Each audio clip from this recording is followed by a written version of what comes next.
በአዲስ አበባ በሚገኝ አንድ መስጂድ ላይ የቦምብ ጥቃት መድረሱ ሲነገር፣ በዚህም የአዲስ አበባ እስልምና ጉዳዮች ከፍተኛ ምክር ቤት ማስጠንቀቂያ ሰጥቷል።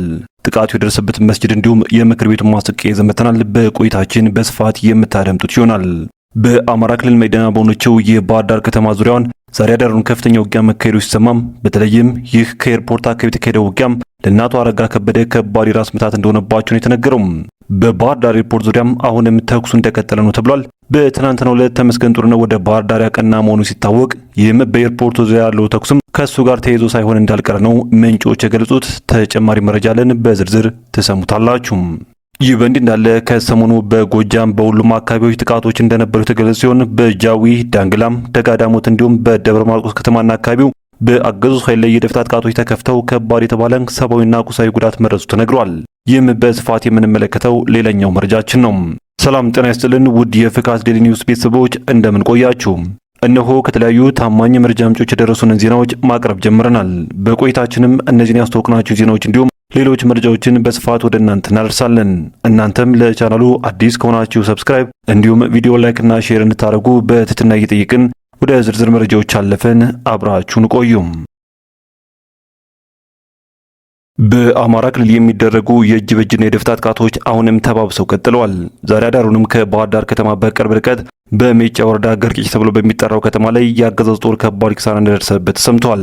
በቀጠናው የምዕራብ እዝ 7ኛ ክፍለ ጦርን ተልዕኮ የሰጠው የጄኔራል አበባው ታደሰ ቢሮም ከዚህ በፊት ተመሳሳይ ጥቃት አስተናግዶ የነበር ቢሆንም ዛሬም የቀድሞ ዕጣ ፈንታ ደርሶበት ለበርካታ የመከላከያ ሰራዊት አባላት ሕይወት ማለፍ ምክንያት እንደሆነ የተነገረው የአማራ ክልል ሰላም ነው የሚለውን መልእክት ለማስተላለፍ ባህር ዳር ከተማን እንደ ማሳይ የሚጠቀሙት እነ ተመስገን ጥሩነህ በትናንትናው ዕለት በመዲናዋ ተገኝተው ነበር።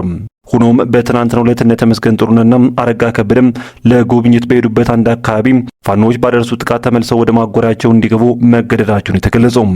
ይህን ተከትሎም ፋኖ የውጊያ አድማሱን በማስፋት ዛሬ አዳሩንም በተለያዩ አካባቢዎች ልዩ ልዩ ኦፕሬሽኖች መስራቱን የተሰማው። በተለይም ከአውሮፕላን ማረፊያው በቅርብ ርቀት በሚገኙ ቦታዎችን ጨምሮ በባህር ዳር ከተማ ዙሪያ የተኩስ ድምጾች እየሰሙ እንደሚገኙ ከአካባቢ ምንጮች ለማረጋገጥ ችለናል። ከሰሞኑ በጎጃም ሁሉም አካባቢዎች ጥቃቶች እንደነበሩ የተገለጸ ሲሆን በጃዊ ዳንግላ፣ ደጋዳሞት እንዲሁም በደብረ ማርቆስ ከተማና አካባቢው በአገዙ ኃይል ላይ የደፈጣ ጥቃቶች ተከፍተው ከባድ የተባለ ሰብአዊና ቁሳዊ ጉዳት መድረሱም ተሰምቷል። በተለይም የጃዊ መተከል ክፍለ ጦር መብረቆ ብርጌድ መንደር 12 ከተባለ ቦታም ሰርጎ በመግባት በሚሊሻ አባላት ላይ ተኩስ መክፈታቸው ሲነገር በዚህ ኦፕሬሽን 4 የሚሊሻ አባላት ሕይወት ማለፉም ተነግሯል። በዚህ ውጊያም አንድ ብሬን፣ 3 የነፍስ ወከፍ ክላሽንኮቭና ሌሎች የጦር መሳሪያዎች መማረክ መቻሉንም የፋኖ ቃል አቀባዮች ገልጸዋል። ይህ በእንዲህ እንዳለ በባህር ዳርና አካባቢ የሚንቀሳቀሰው የባህር ዳር ብርጌድ ከትናንት በስቲያ ከጠዋት 1 ሰዓት ጀምሮ እስከ 6 ሰዓት ድረስ ከፍተኛ ውጊያ የተካሄደበት የቃጩራና ብሔረ ገነት ውጊያ ከባድ መስዋዕትነት እንደተከፈለበትም አስታውቋል።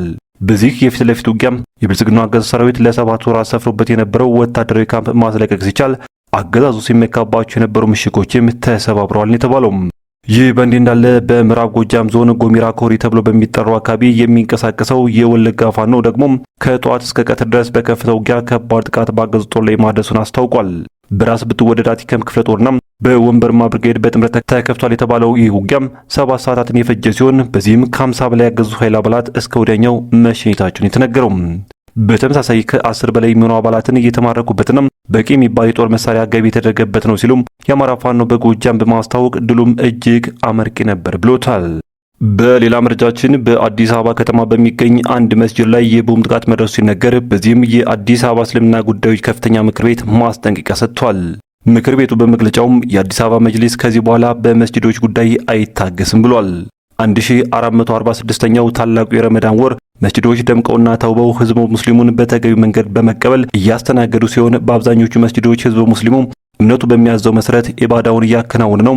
ነገር ግን በጣት በሚቆጠሩ መስጂዶች ሁከት ለማስነሳት የተደረጉ ሙከራዎችን በየመስጂዱ የሚገኙ ኮሚቴዎች፣ ሀዲሞችና ህብረተሰቡ ባደረገው ጥረት በቁጥጥር ስር ሊውሉ መቻላቸውንም የምክር ቤቱ መግለጫ ገልጿል። መግለጫው አክሎም በተለይም ጠሮ መስጂድ፣ ሎሚ ሜዳ ወይም አሊ መስጂድና አቃቂ ቃሊቲ ክፍለ ከተማ ወረዳ 2 የሚገኘው ሐምዛ መስጂድ የረመዳን መግባት ተከትሎ በአንዳንድ ስውር ዓላማ ያላቸው ግለሰቦች ሁከትና ብጥብጥ በማስነሳት ከፍተኛ ችግር ሲፈጥር የቆዩ አካላት መሽጊያ ሆኖ የቆየ ቢሆንም መጅሊሱ ከዛሬ ነገ ይቀየራሉ ብሎም ሁኔታውን አባታዊ በሆነ ትዕግስት ይዞት ቆይቷል ብሏል። መጅሊስ በእነዚህ ጥቃቶች መስጂዶች የተፈጠሩትን ችግሮች ለመፍታት የተለያዩ ጥረቶችን ቢያደርግም እድሉን ባለመጠቀም ቡድኑ መስጂድ ሰብሮ በመግባት ጀነሬተር በማጥፋት ለደህንነት የተገጠመ ካሜራን በመሰባበርና አማኞች የተረጋጋ ኢባዳ ወይም የአምልኮ ስርዓት እንዳያከናውኑና የረመዳንን ወር የብጥብጥና የረብሻ አውድማ የማድረግ እንቅስቃሴያቸውን ቀጥለውበታል ብለዋል። ከወራት በፊት ማዕከላቸውና የብጥብጥ መነሻቸውን አሊ መስጂድ በማድረግ ሴቶችና ህጻናትን ከፊት በማሰለፍ የተወሰኑ ግለሰቦችን በገንዘብ በመደለል የተጀመረው ውንብድና ኢማሞችን ማይክ ቀምቶ በመደብደብ የተራዊ ሰላት እንዲቋረጥ እስከ ማድረግ ደርሷል በማለት መግለጫው ያትታል። ይህ በግልጽ በሚታወቁ ግለሰቦች የሚመራው ቡድን በተመረጡና ለማምለጥ ምቹ በሆነ መስጂዶች ከተለያየ አካባቢ ተጠራርተው በመግባት አወል ሰፍን ወይም የሰላቱን የመጀመሪያ ረድፍ በመስጂድም ሆነ ለሽማግሌዎች ክብር የሌላቸው አስቀድመው በመያዝ ረብሻ በማስነሳት መስጂዱን ያወኩ ሲሆን በየጊዜው በየመስጂዱ እየተዘዋወሩ ሁከት የሚፈጥሩ አካላት በሚገባ የሚታወቁና መረጃ ያለን በመሆኑ እንደ አስፈላጊነቱ ለህዝብ እንደምናሳውቅ እየገለጽን መጅሊሱ ከዚህ በላይ እንደማይታገስና ከሚመለከታቸው አካላት ጋር የጸሎት ቦታዎች ሰላማዊ እንዲሆኑ መስራቱን እንደሚቀጥል ለህዝበ ሙስሊሙ ያሳውቃል ብሏል። መግለጫው ቀጥሎም መጅሊሱ ካለበት ኃላፊነትና ተጠያቂነት አኳያ ጉዳዩን በትዕግስት መያዙ አግባብ ቢሆንም በዚህ የሰላም የፍቅር የአንድነትና የመተዛዘን ወር በሁለቱ መስጂዶች በተፈጠረው አሳፋሪ ተግባር ክፉኛ ማዘኑን እየገለጸ ሙስሊሙ ማህበረሰብ ኢባዳውን ወይም የአምልኮ ስርዓቱን የሚፈጽምባቸው መስጂዶች ሰላማቸው እንዲጠበቅ ከባለድርሻ አካላት ጋር በትኩረት እንደሚሰራም በድጋሚ ለመግለጽ ይወዳል ሲል የአዲስ አበባ ከፍተኛም እስልምና ጉዳዮች ምክር ቤት የህዝብ ግንኙነት አሳውቋል። ክቡራን ቤተሰቦች ከፍካት ዴይሊ ኒውስ ለሰዓቱ የነበሩ መረጃዎች እነኝን ይመስሉ ነበር። በቀጣይ በሌሎች ዜናዎች እንዲሁም ጥቆሙ እስከምንገናኝ በያላችሁበት በሰላም ቆዩኝ።